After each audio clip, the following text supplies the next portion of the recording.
Hi, it's James here from the Sprinkled Donut Forge in Moscow, Texas.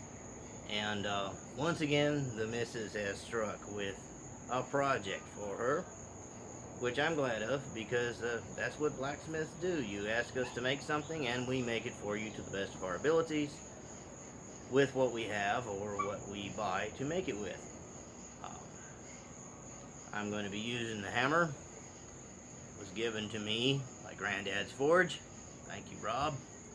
I really like the weight of a 40-ounce ball peen hammer, and it's a good Vaughan hammer. It feels nice in the hand.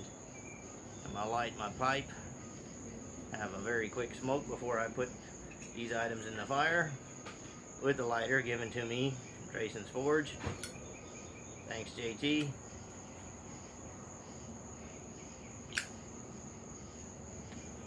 And I'm gonna put it in the case that was made for me by Randy over at Newt's Leather and Metal Smithy. Awesome. And it's got my touch mark on it, so that's even awesomer. Let me put this poison down and let's explain what we're doing. I've taken the piece of copper that I cut out with some tin snips and did some light peening on, trying to straighten it, but it's got some memory. See, it's kind of crooky. This copper was sent to me by Rusty Hubcap Forge. And there's a piece of a sales rack that was given to me by the manager of a Walmart years ago. And I see the potential for a handle. The item in question is a spatulator, commonly referred to as a spatula. The wife wants a second spatula. Apparently that nice stainless steel spatula that I have is just not adequate enough. So we have to make something in the forge. So I'm going to make the handle out of this. I'm going to make the head out of that. And I'm going to rivet these things together and we're going to see if it'll turn eggs. Well, you won't see, but she'll see. Won't you, dear? Yes. Okay. See you in a minute. We're going to heat this up and try to get some of the memory out of it. It's kind of looks like a potato chip. Let's fix that. See you in a minute. Oh, here it is. It's not going to hold heat very long. Let's warm that up just a second. Like I said, it's not going to hold heat very long. Now, what do you do when you want to make something flatter? You use a flatter.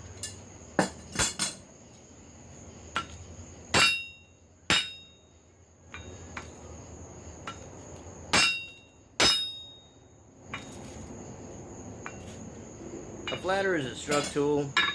The large flat surface, this is a rather big one, and it's struck on this end with a hammer while it flattens out the imperfections in the piece, and that works really smashingly, you know? Aside from the tong drop, that achieved the desired result. It's nice and flat, and as a second shout out, this flatter was sent to me from the Rusty Hubcap Forge. Thanks, Hubcap. Great tool, perfect for demonstrating how to flatten out this sheet metal stock. Alright, we're going to cut off that handle and start working on it, because this part's easy. See you in a minute. Alright, the hot cut is set up. Let's try to cut this piece off with as little work as possible.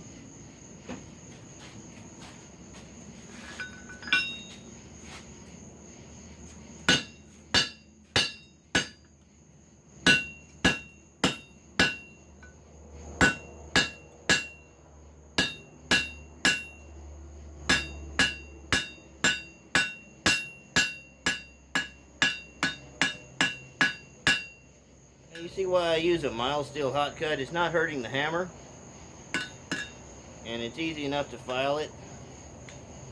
So that piece is cut loose and I didn't drop it. Let me knock these barbs down. Just because they're sharp and I want to reduce the danger around my shop. Throw that in a slack tub. Here's what we got. We got this really weird looking horseshoe. So I'm going to get this hot cut out of here. I'm going to heat this up in the bend, and I'm going to try to straighten it and get it as straight as possible. So let's do that. We'll see you in a minute. Now, if you have a typical London pattern anvil or an anvil that has a Pritchel hole, which is the small round hole on the face of the anvil. Use it to your advantage for straightening out things that will fit inside of it. And if you have a soft edge on your anvil, you can use that to finish straightening things out, or use the horn, provided that you have one, to prevent creating chop marks in your work. So I'll show you what I'm talking about, and you can kind of follow along by looking.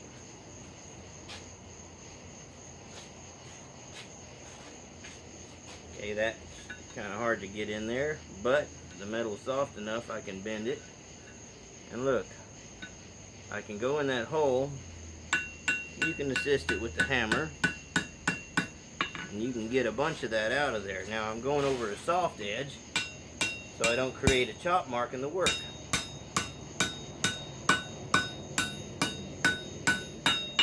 I'm going to turn that other bow around. Just kind of turn your piece. See if you can get the whole equation straightened out. Use as few hits as possible if you want to keep a nice round shape. Use more hits if you want to create a texture. Okay. I'm going to knock some of that barb in. I don't want any cold shuts in this. A cold shut is when a piece of steel is small, like this, folds over and touches the other side without being at a welding heat, without properly bonding. When you have something that small, that minuscule, it's best just to lock it in the vise while it's hot, and take an old horseshoe rasp or farrier's file, and use the smooth side first because it doesn't grab as bad, and just knock the burrs off, and try to keep your cold shuts away from things that could be under stress, such as the part I'm going to split to create the riveted portion on the spatula. So I'm going to heat this end up, and I'm going to go rasp it off in the vise, and we'll go from there. See you in a minute. Okay, there's the end hot rasped. Now I'm going to split this to create a 3 rivet support, so it's more like that, only imagine that's circular. My fingers won't do that, that would really hurt. But I want to rivet the center and one to each side, just to make it a little more hefty to be able to hold the copper blade as the spatula. Well, this material is about, oh, if I had to guess, I'd say 3/8 of an inch. I haven't mic'd it or anything. I would like a little more thickness up here. So what I'm going to do is I'm going to do something upsetting. I'm going to upset it. Upsetting means striking something downwards on a hard surface and causing it to bulge outwards and get larger in diameter. It reduces the length by a little bit, but the material balls up at the end. Now if you heat half of this rod and try to do that, you know what you're going to have? You're going to have a bent rod. So what I'm going to do is I'm going to heat probably 1.5 inches of this, roughly, just somewhere in this area, and then I'm going to dip it down in the slack tub up into the point I want to stop upsetting the material. That way this is rigid enough to take the hammer blows on the other end, but the part that I want to expand is still hot and pliable. So that's what I'm going to do next, and hopefully it works. You never know. Failure is part of this craft, but we're going to see if it's going to work. First spatula, by the way, and you're getting to watch it. See you in a minute. Alright, it's hot. Let's cool up to the point we need it.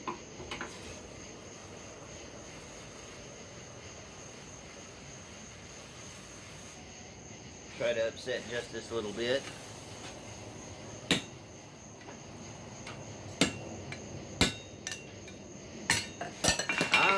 Drop forge. Ain't forged till it's drop forged, right? I'll grab it with some flat jaws. Poor choice of tongs, I think.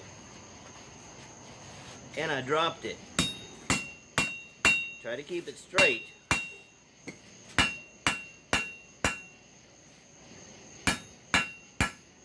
That actually did a little bit of good just in a couple of hits. Let's warm it up real fast and try this again.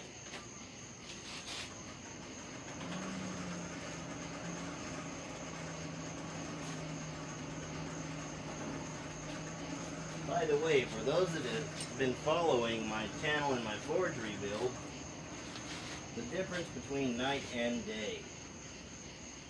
I no longer need electrical assist to get good heats. See it's starting to curve over? I'm going to correct that, but it's getting a little bit thicker.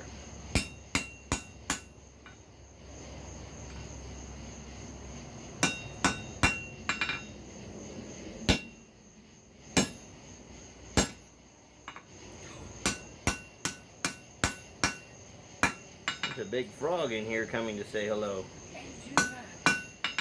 Hello, frog. Get out the way. Hot scale. I don't know if you can see it, but that end is getting slightly larger. One more upset. I'll get back to you after that, and I'll show you how much I've upset it, and we'll flatten it and split it. See you in a minute. Alright, I put 4 more upsets on that off camera, where the diameter is roughly about 1/2 of an inch to 9/16 of an inch versus the weak 3/8 that it was, because I'm going to flatten this and I'm going to split it, and I wanted a little more meat on the end because I need a rivet in each of the tines and one in the center. So we're going to heat this up, we're going to flatten it out, and we're going to split it with a chisel. See you in a minute. Alright, let's flatten out this thing into something that's splittable.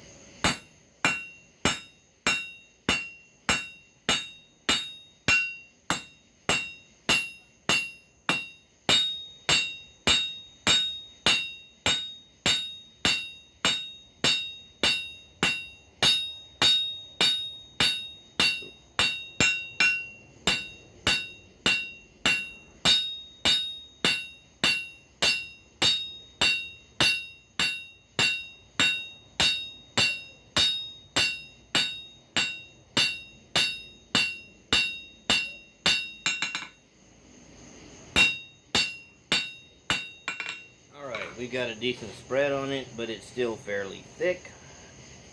But that's okay, but we want to get it a little bit wider, so when we split it, there's room for the punched hole that I'm going to put in it on each side of the tines. Let's heat it up. We'll do that, and while I got you here, I'm going to talk about something that's kind of a lost subject for a lot of blacksmiths. Let me grab this piece of copper. As you saw earlier, I used a flatter and I heated this piece of copper and flattened it out. Now, what happens when you do that to a piece of thin copper sheeting? It becomes very weak and very pliable, almost like it's made of lead. Now, copper has a funny nature. It does what you call work hardening. The more you beat on it, the harder it gets. And, you know, forgeable bronze and things like that, I've heard do that as well. But I know about copper doing that. So what we're going to do is an old method called peening. And you probably recognize that name from ball peen hammer. That peen is that little round end on the end of your hammer, and it was actually specifically designed for peening steel to harden the surface through all the little peen marks. Now, it does something to the structure of the steel on the surface, and being that copper work hardens and peening hardens surfaces, we're going to peen the heck out of this thing, and as you see right now, just very little effort will bend it. We want this to be a little more stable, to be a spatula tool. So we're going to use peening to harden this piece of copper after we're finished with the handle.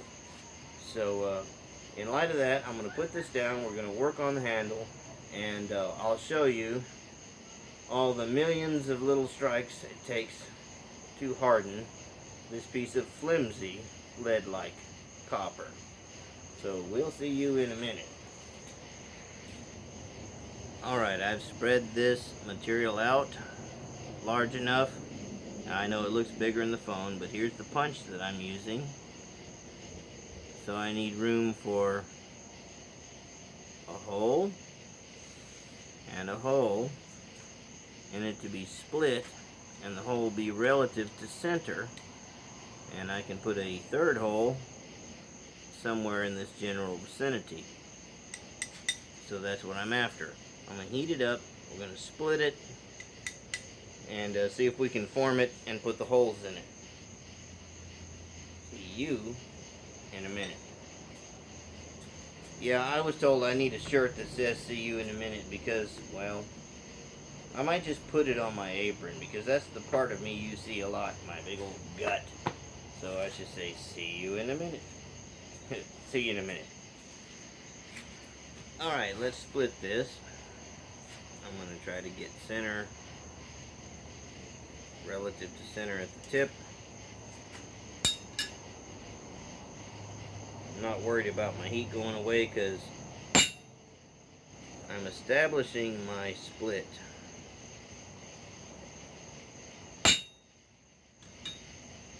I'm going to get that line as true as I can.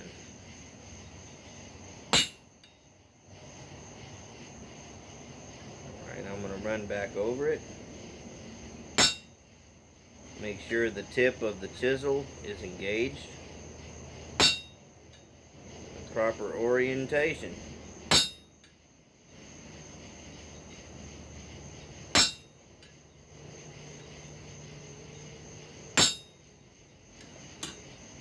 I'm going to get what I can with this heat. The deeper you get it now, the easier it will be to find when it's glowing yellow hot.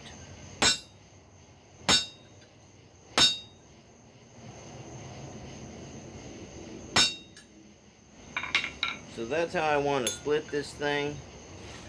And let me cool the tip of my chisel. Take care of your tools, they take care of you. I have established a good, deep, slightly off-center notch. And that's where I want to split it. You can use a sacrificial cutting plate on your anvil. I am not going to because I know this chisel is softer than my anvil face, so it's not going to mark it. If you have a really good high quality hardened chisel, it'll cut notches in your anvil, so please use something to protect your anvil face. So I'm going to heat this up, we're going to try to split it. See you in a minute. Alright, I'm going to perform the heavy cutting on this little step on the anvil. A lot of people refer to it as a cutting step. It's better to damage, if you're going to damage any of your anvil, this little piece than to do it on the face where you're doing all your forging and trying to get things as smooth or as clean as possible. On my anvil, well, it's not smooth and clean, it's adequate for what I do. But I'm going to use this cutting step just as a precaution in case for any reason my chisel does make a mark. It's not going to hurt anything there. It's a good place to do it. Alright.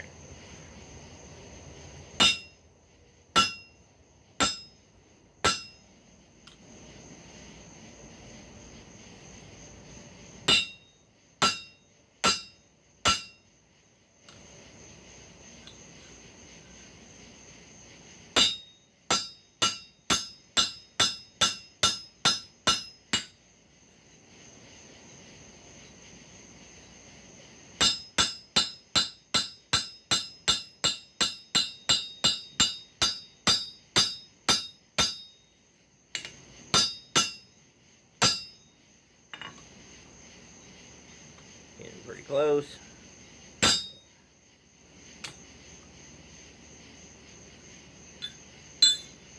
I think another heat is in order.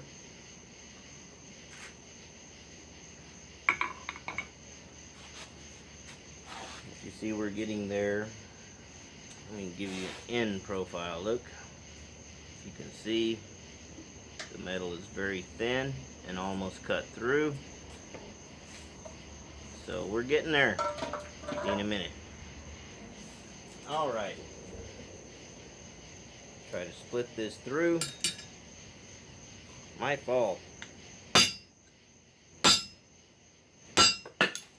Yep.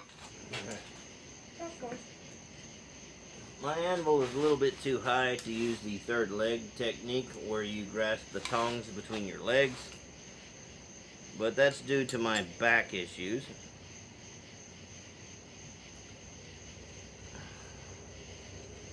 Split pretty good.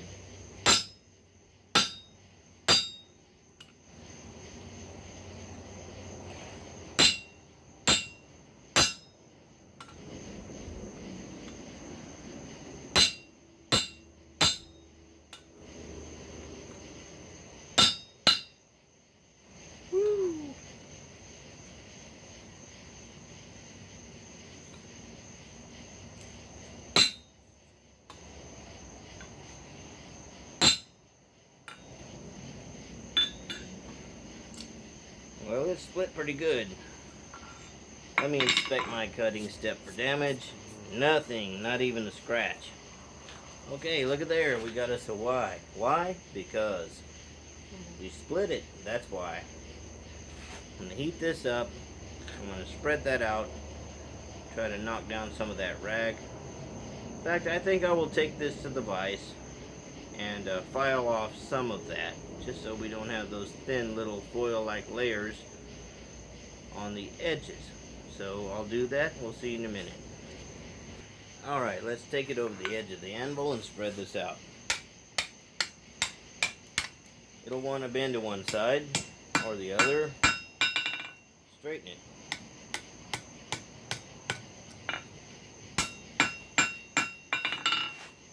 I'm going to go to the horn of the anvil, do a little work.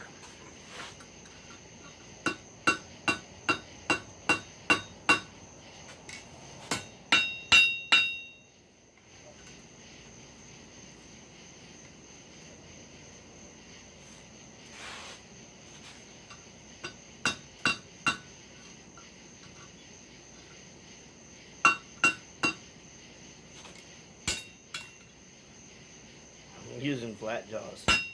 Excuse me. We got frogs everywhere. Seems I have a frog in my throat tonight.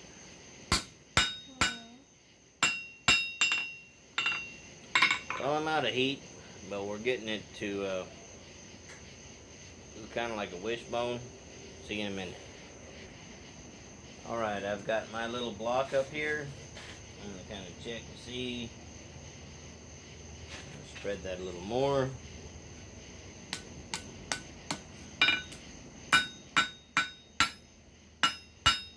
And I want to flatten these out some.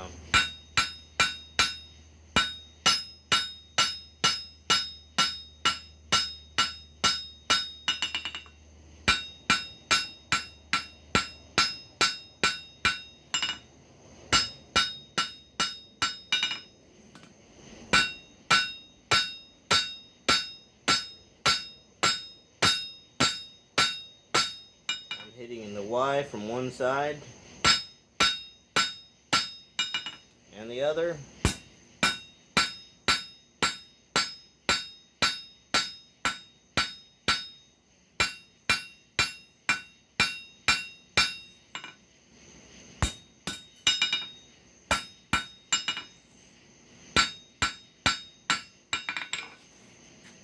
Check it against my copper piece.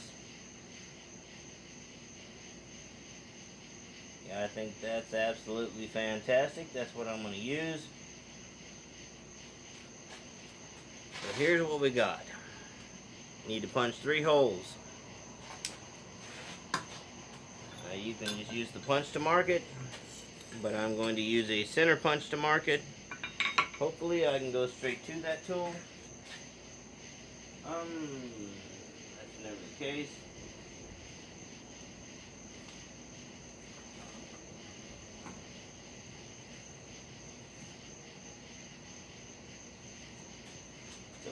punch to mark it. I want my first hole right about there.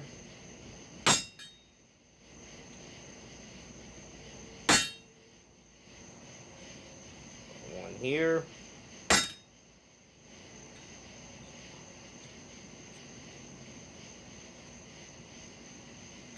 really a bit too cold to be doing this, so I'm not going to push it.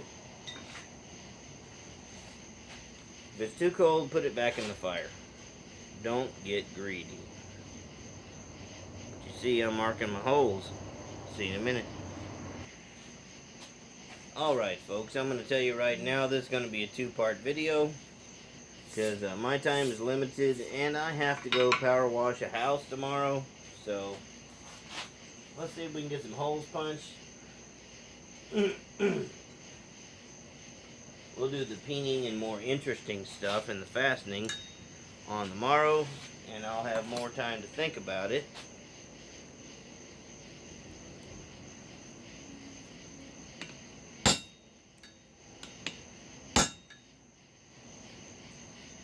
Ah, it's all scaly. Well.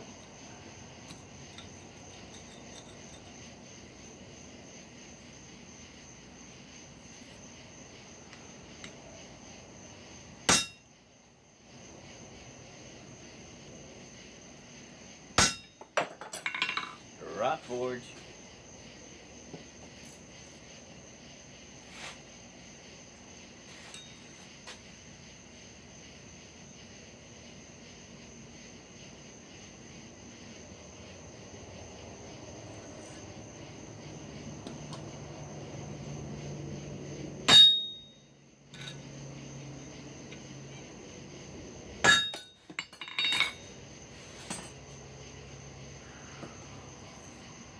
Well, plus I know this steel. This is a really, really hard piece of steel.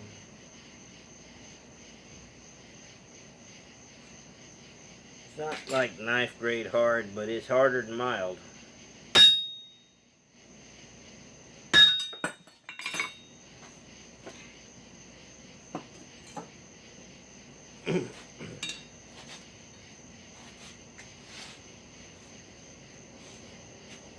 We got a few minutes. Let's see if we can't punch these holes out. Need to mark this one. I think right about there would be good.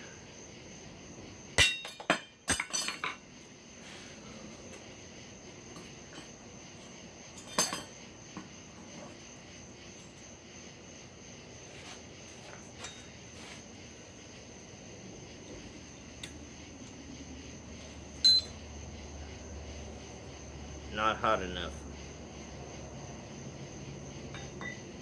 Back in. See you in a minute.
One down, two to go.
Two down, one to go.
It's always that last one, folks.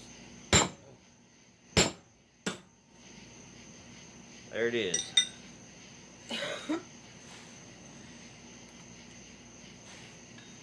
Straighten the equation.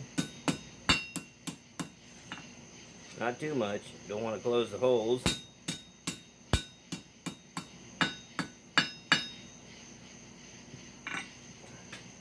There you go. See you in a minute.